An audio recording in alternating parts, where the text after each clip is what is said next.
Welcome to know to knowledge. आज हम कर रहे हैं class 7 history chapter 1 tracing changes through 1000 years का अभ्यास। तो हम शुरू करते हैं। Question number 1, who was consider a foreigner in the past.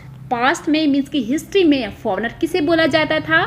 तो सबसे पहले तो हम ये देखते हैं कि फॉरेनर आज किसे बोला जाता है। तो माना कि ये इंडिया है, तो इंडिया के बाहर जितने भी कंट्रीज हैं तो वहाँ के निवासी हम इंडियन के लिए होते हैं फॉरेनर। लेकिन पहले ऐसा नहीं होता था। पहले क्या होता था कि अगर ये कोई गांव है, ये दूसरा गांव है, तो एक गांव का निवासी दूसरे गांव के निवासियों के लिए क्या होता था, फॉरेनर होता था।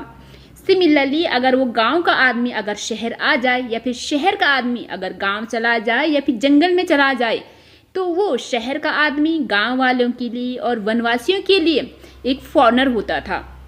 तो पहले फॉरेनर का मतलब ये नहीं था कि जो इस देश का नहीं है, बस वो वही होता था कि जो उस सोसाइटी का हिस्सा नहीं है, जो उनके कल्चर का हिस्सा नहीं है। सोसाइटी मीन्स कि जहाँ पर वो इकट्ठे रहते हैं तो वो होती है सोसाइटी, और कल्चर मीन्स कि वहाँ का रहन सहन, खान पान, वहाँ की परंपराएं, तो जो सब उसमें फिट बैठते हैं तो वो फॉरेनर नहीं है।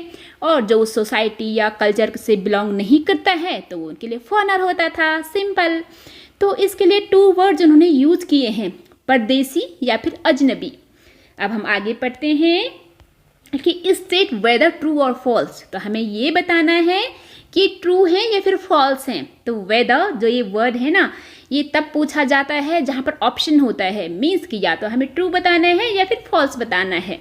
तो हम शुरू करते हैं कि इसका ए कि we do not find inscription for the period after 700। तो 700 के बाद जो है इंस्क्रिप्शन नहीं पाए जाते हैं। क्या ये सच है? नहीं, ऐसा बिल्कुल भी नहीं है, क्योंकि हमने तो ये चैप्टर में पढ़ा था कि पूरी मेडिवल हिस्ट्री मीन्स की होता है कि 700 से क्या होता है कि 1700 तक तो पूरी मेडिवल हिस्ट्री है। तो उस दौरान क्या होते थे, कॉइन्स, इंस्क्रिप्शंस और ये सब कि मीन्स को जो आर्किटेक्चर तो ये सब पाए जाते हैं। हाँ, साथ ही साथ उस टाइम जो टैक्सुअल रिकॉर्ड्स थे वो उनकी संख्या काफ़ी ज़्यादा बढ़ गई थी। लेकिन ऐसा नहीं है कि इंस्क्रिप्शन गायब थे, ये भी साथ ही साथ में थे। तो इसका मतलब कि ये है हमारा फॉल्स। तो अब है हमारा बी। तो बी में हमें क्या करना है कि the Marathas asserted there political importance during this period. तो जो मराठाज थे तो उन्होंने भी अपने पॉलिटिकल इंपॉर्टेंस को असर्टेड किया। असर्टेड होता है कि जब हम कोई चीज़ को फॉर्मली कहते हैं, क्लियरली कहते हैं कि मुझे भी इसका हक है, मुझे भी ये मिलना चाहिए, ठीक है, तो वो वर्ड होता है हमारा असर्टेड। तो उन्होंने भी ये कहा कि हाँ, हमें भी पॉलिटिकल इंपॉर्टेंस चाहिए। हाँ, ये बिल्कुल सही है। तो मराठा ही नहीं बल्कि कुछ और भी थे, उन्होंने भी अपने पॉलिटिकल इंपॉर्टेंस को असर्टेड किया था। ठीक, तो ये है हमारा ट्रू। तो अब है हमारा सी। तो सी में क्या है कि फॉरेस्ट ड्वेल मीन्स होता है कि वहाँ पे निवास करना, रहना। तो इसका मतलब होता है कि जंगल में रहने वाले, ठीक है, वनवासी। वो समटाइम्स पुश्ड आउट मीन्स कि धक्का दे देना, जैसे खदेड़ना, off their land with the spread of agriculture settlements. उन्हें कृषि क्षेत्र का विस्तार करना था, अपने एग्रीकल्चर सेटलमेंट को और तेजी से फैलाना था। तो उसके लिए ज़मीन तो चाहिए थी। तो ज़मीन कहाँ से आएगी? तो यानी कि जंगलों का कटान करना शुरू किया उन्होंने, ठीक है, तभी तो उन्हें ज़मीन मिलेगी। तो उन्होंने ऐसा कि बेचारी वनवासी लोग पहले वहाँ पर रहते थे तो उन्हें वहाँ से भगा दिया गया। तो ये है हमारा ट्रू। अब है इसमें डी कि सुल्तान घियासुद्दीन बलबन कंट्रोल आसाम, मणिपुर एंड कश्मीर।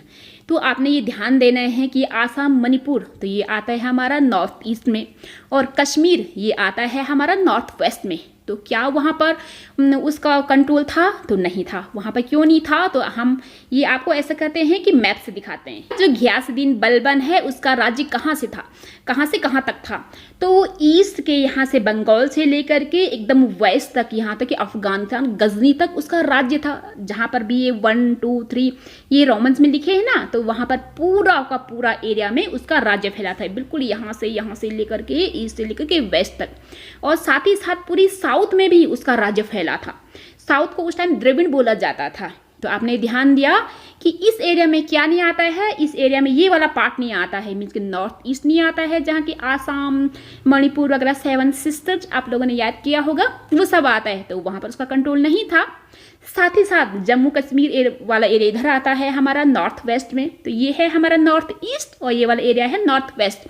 तो इन दोनों एरिया में उसका अधिकार नहीं था, मीन्स कि वहाँ पर यहाँ पर भी नहीं था और जो है आसाम मणिपुर में भी नहीं था और कश्मीर में भी नहीं था।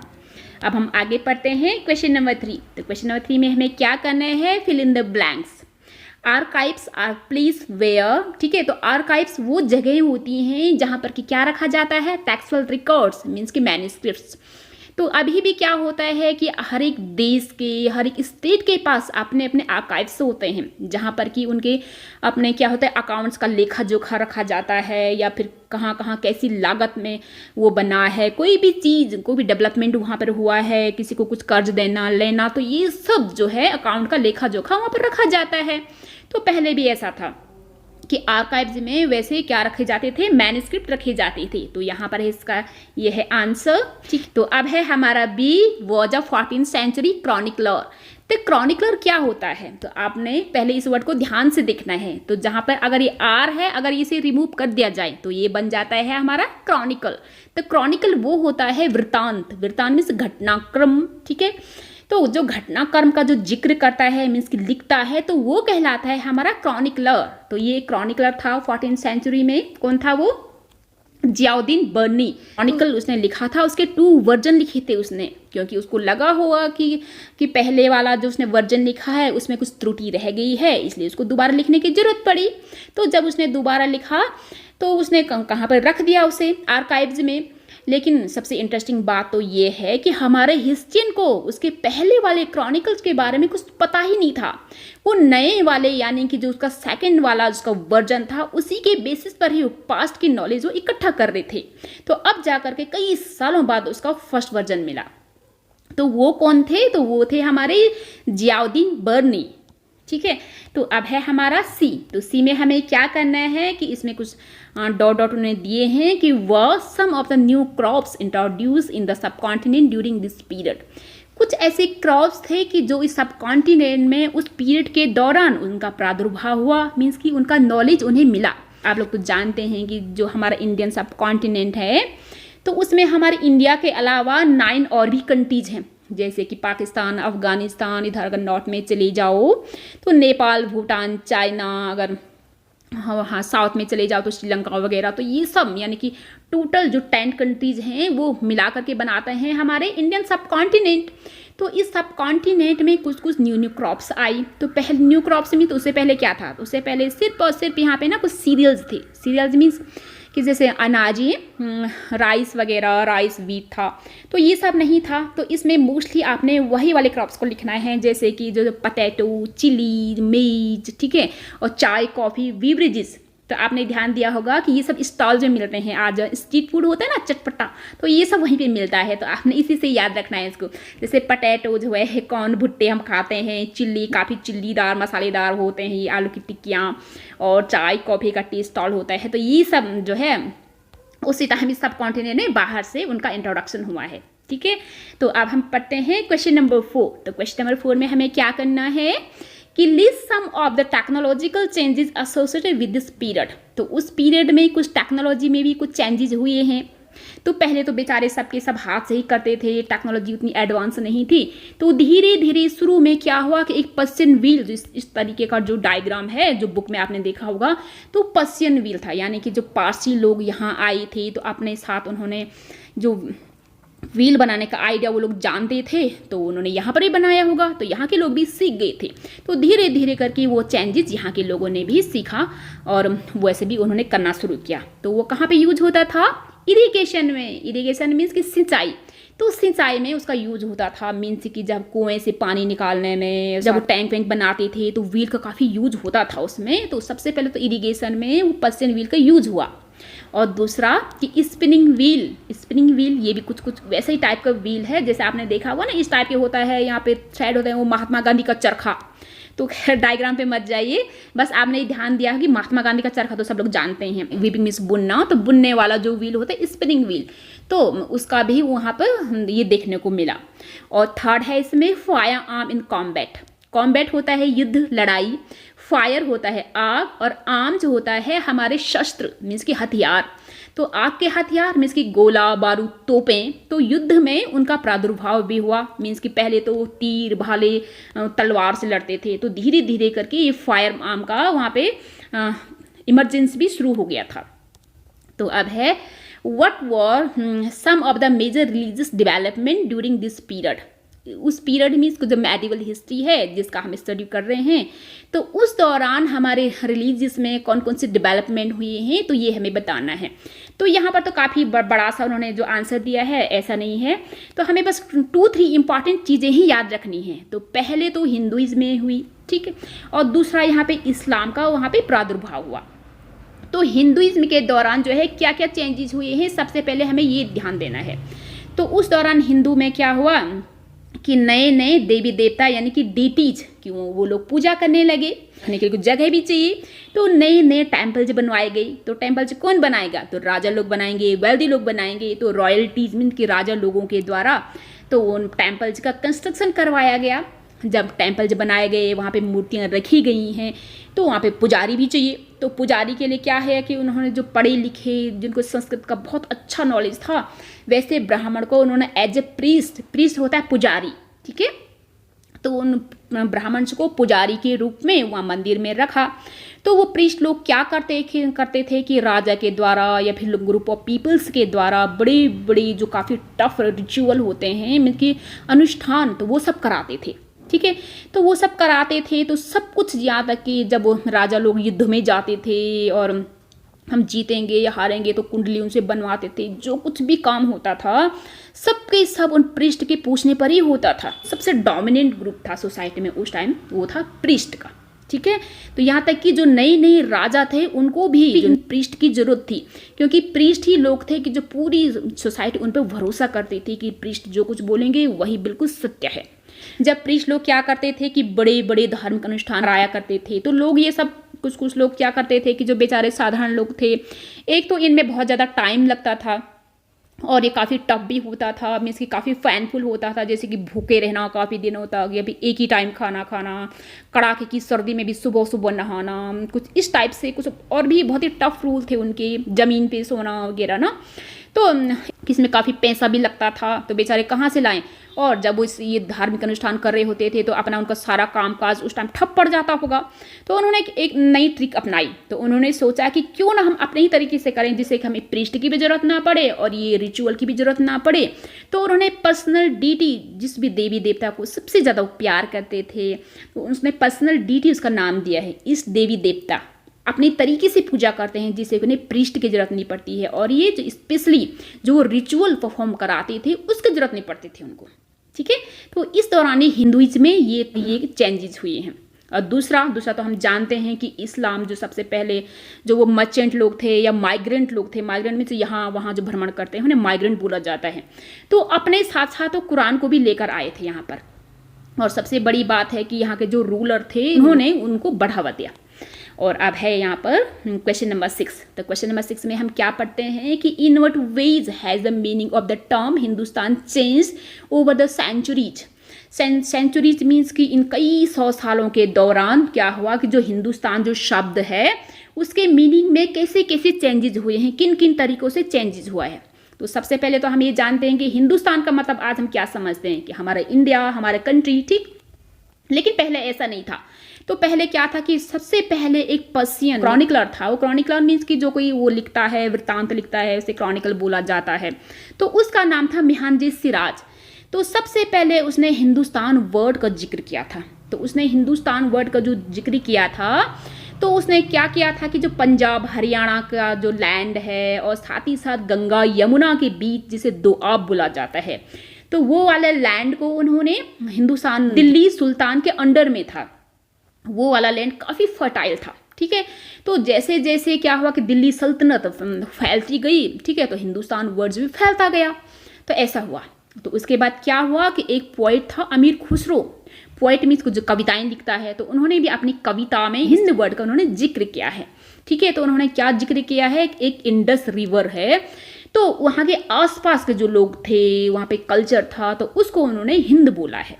और उसके ठीक उल्टा बाबर तो बाबर ने हिंदुस्तान वर्ड का जिक्र किया है, जो पूरे सब कॉन्टिनेंट का मतलब खाली हमें इंडिया ही नहीं समझना है, उसमें हमारी इंडिया के अलावा 9 और भी कंट्रीज आती हैं, ठीक है। तो पूरी इंडियन सब कॉन्टिनेंट में जो लोग रहते हैं उनका कल्चर में से होता है खाना पीना, रहन सहन, उनकी परंपराएं, और साथ ही साथ यहाँ की ज्योग्राफी मीन्स यहाँ के वेदर, क्लाइमेट,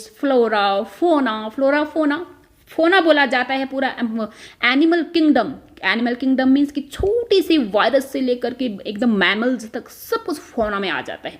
और दूसरा एक और वर्ड होता है हमारा फ्लोरा, तो फ्लोरा में आता है हमारा पूरा प्लांट किंगडम, उसमें भी ऐसे ही है कि एकदम बहुत छोटे से एल्गी से लेकर के बड़े बड़े विशालकाय वृक्ष तक ये पूरा का पूरा फोना में आ जाता है। तो ये पूरे के पूरे सब किस में आता है हमारा ज्योग्राफी में, क्योंकि आपने देखा होगा कि सब के हम ज्योग्राफी में पढ़ते हैं, ठीक है। तो पूरी ज्योग्राफी को और जो यहाँ पे सब कॉन्टिनेंट में जो लोग रहते हैं उनका कैसा कल्चर है, तो उसका नाम बाबर ने हिंदुस्तान दिया है। तो देखा उसने कितना अलग नाम दिया है।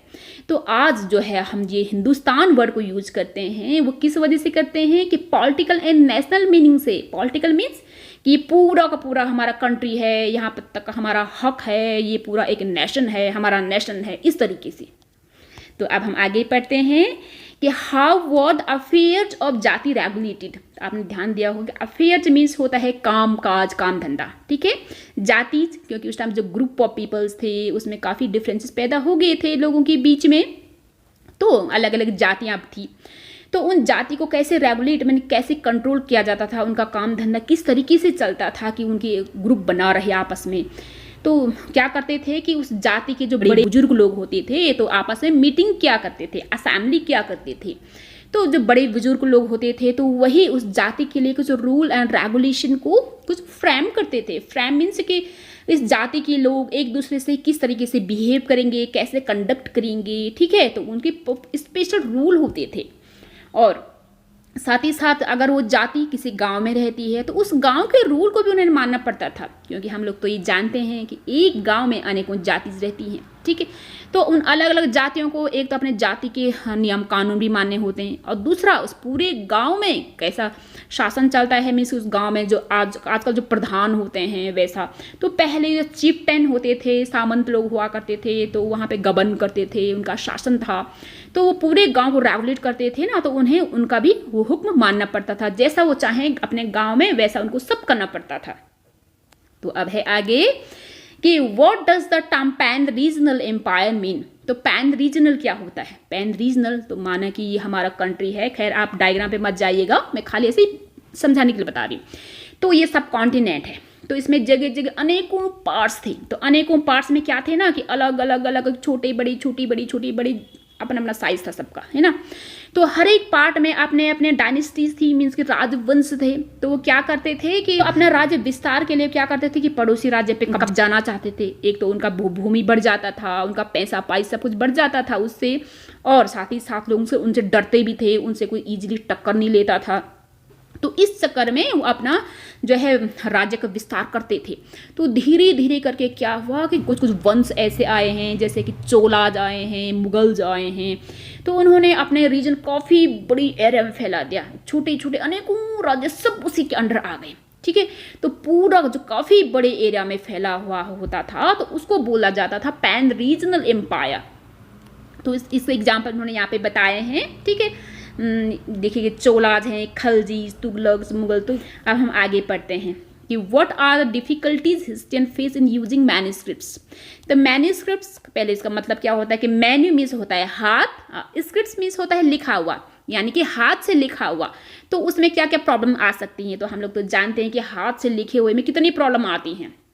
पहले तो हाथ से लिखना कितना टफ होता है, खैर। तो उस टाइम पे प्रिंटिंग प्रेस नहीं हुआ करती थी, तो पहले के जो ओरिजिनल फॉर्म में जो मैन्युस्क्रिप्ट लिखे जाते थे, कुछ सालों के बाद जो नए नए क्रॉनिकलर्स आती थे तो वो कॉपी करता था। तो कई पार्ट तो जैसे बात से ये है पेज है, तो इधर से वो फट गया है, इधर से भी कीड़े मकोड़े ने खा लिया, बीच में छेद हो गए हैं। तो क्या करता था कि यहाँ पे कुछ पार्ट मिस हो गया ना, तो क्या करते थे कि वो अपनी हिसाब से जैसा उसको नॉलेज है तो उस हिसाब से वहाँ पे कुछ टैक्स वो ऐड कर देता था। एक तो प्रॉब्लम ये थी, और दूसरा ये था कि जब वो कॉपी करता था तो उसको उसके हैंड राइटिंग समझ में नहीं आती थी कभी कभी, तो थोड़ी बहुत चेंजेस वहाँ पर भी कर लेता था।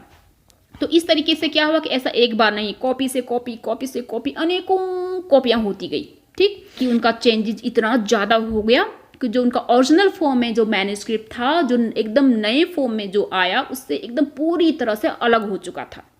तो हिस्टोरियन को क्या करना पड़ता है? तो हिस्टोरियन को ये करना पड़ता है कि उन्हें अगर एक ही चीज़ के बारे में, पास्ट के बारे में कोई नॉलेज चाहिए होती है, तो एक ही मैन्युस्क्रिप्ट के कई वर्जन पढ़ते हैं, ठीक है, तो जिससे उन्हें काफ़ी सच्चाई के करीब वो जा सके, इसलिए तो ये प्रॉब्लम थी उसमें।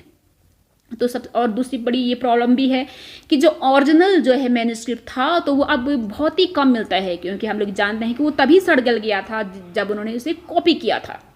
तो ये ज़्यादा उनकी प्रॉब्लम है। तो अब है इसका क्वेश्चन नंबर 10। तो क्वेश्चन नंबर 10 में क्या है कि how do historian divide the past into period. जो हिस्ट्रियन थे उन्होंने पास्ट को पीरियड में किस तरीके से बांटा। Do they face any problems in doing so. तो ऐसा करने में क्या उन्हें कोई प्रॉब्लम्स हुई? हाँ, बिल्कुल, बहुत ज़्यादा प्रॉब्लम हुई। तो पहले तो ये है कि जो हिस्ट्रियन थे, जो हमारे इतिहासकार हैं, तो उन्होंने पास्ट को 3 पीरियड्स में बांटा। तो सबसे पहले जो पीरियड था वो है हमारी अर्ली हिस्ट्री, यानी कि जो 700 वो है ना साल है, उससे पहले का, ठीक है, और उससे पहले का। उसके बाद आई मेडिवल हिस्ट्री। तो मेडिवल हिस्ट्री है हमारी 700 से वो 1700 तक, और उसके बाद 1700 के बाद जो एज हिस्ट्री है वो है हमारी modern history. Modern history means यहाँ पे अंग्रेज थे, हमारा देश आज़ाद हुआ, फिर हमारे देश की पूरे शासन व्यवस्था किस तरीके से चलती है, ठीक है, तो ये सब मॉडर्न हिस्ट्री में आता है। इस चीज़ को बेस मानकर उन्होंने हिस्ट्री को बांटा। तो उन्होंने ये बेस माना कि जो इस पूरी घटनाक्रम के दौरान हमारी इकोनॉमी में और हमारे जो है वहाँ पे जो सोसाइटी में किस तरीके से चेंजेस हुए हैं, तो उन चेंजेस को उन्होंने ध्यान में रख करके जो हिस्ट्री को 3 टाइम में बांटा, 3 खंडों में बांटा। तो पहले ये अर्ली हिस्ट्री है। तो अर्ली हिस्ट्री में सब कुछ पूरे घटनाक्रम के दौरान एक ही जैसी चीज़ें होती, जैसे कि अर्ली फार्मर्स थे, हंटर गैदरर्स थे। तो मेडिवल हिस्ट्री में बड़े बड़े एम्पायर्स बने, वो बाद में अंग्रेज भी आए, और उसके बाद है हमारी ये मॉडर्न हिस्ट्री। तो उस दौरान लगभग एक जैसे ही काम होता रहा। मेडिवल हिस्ट्री में भले ही धीरे धीरे करके डेवलपमेंट होता रहा। तो इस तरीके से उन्होंने बांटा कि जो पार्ट्स थे उसमें एक जैसे ही काम होता है, तो उनको थोड़ा सा स्टडी करना थोड़ा सा ईजी पड़ता है। वैसे तो काफ़ी टफ होता है उनके लिए, क्योंकि ऐसा होता है कि प्रॉब्लम ये फेस होती है क्योंकि जो पूरा घटनाक्रम के दौरान हमारी इकोनॉमी में काफ़ी चेंजेस होते हैं, काफ़ी उठापटक होती है। जैसे आजकल ही देख लो, कोरोना वायरस है, उससे पहले हमारी इकोनॉमी कैसी थी हमारी कंट्री की, अब कैसी हो गई है, इनफैक्ट पूरे वर्ल्ड की। तो वही उठापटक पहले भी होती रहती थी, सोसाइटी में अनेकों चेंजेस होते रहते थे, ठीक है। तो यही सब उनमें होता था। तो उनको ये समझ ही में नहीं आता था कि आखिर ये इस पीरियड को बांटें कैसे और कहाँ तक उसकी बाउंड्री है।